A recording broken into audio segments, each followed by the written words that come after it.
दोस्तों, मैं आप लोग के सामने फिर से एक बेटी विवाह गीत लेकर आई हूँ। तो आप लोग लास्ट तक जरूर सुनिएगा और अच्छा लगे तो एक लाइक शेयर कमेंट करना ना भूलिएगा। तो चलिए मैं सुनाती हूँ आप लोगों को। कहीं लागी बाबा मोरे भोइले हरदिया, कहीं लगी कुसुम रंगा फूल,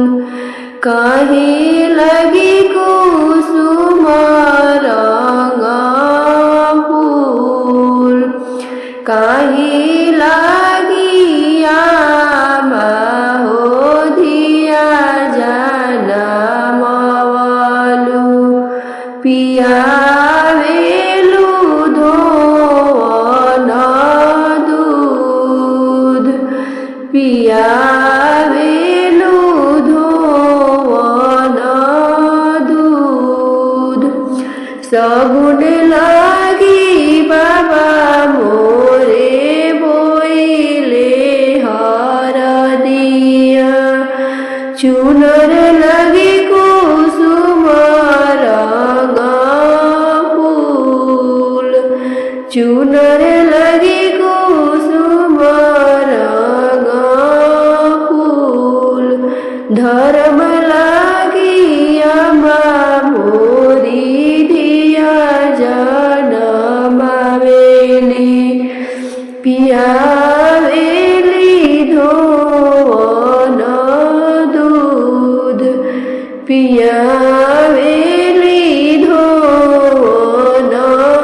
दूध, चौक चढ़ी बैठेली बेटी हो दुलारी बेटी, अटल दूध लैया,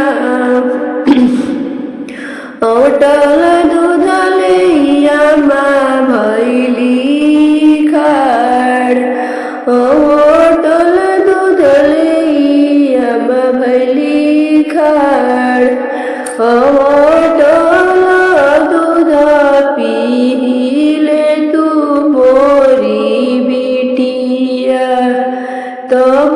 हो जाई तू ससुराल, तब हो जाई तू ससुराल, बचपन से पियलू आमा धोवन दूधवा हो, आजू काहे तना दुलार, आज काहे तना दुलार, अटल दूध आमा भैया के पियावहु, जिनी तोहर प्राण आधार, जिनी तोहर प्राण आधार, आजू का दुलरवा देखावेलु आमा, हम चलल सुंदर वर के साथ, हम चलनी सुंदर वर के साथ, इतना कोइनी नाही गुनालू ए बेटी, पलटी के देवेलू जवाब, पलटी के देवेलू जवाब, इतना दुलर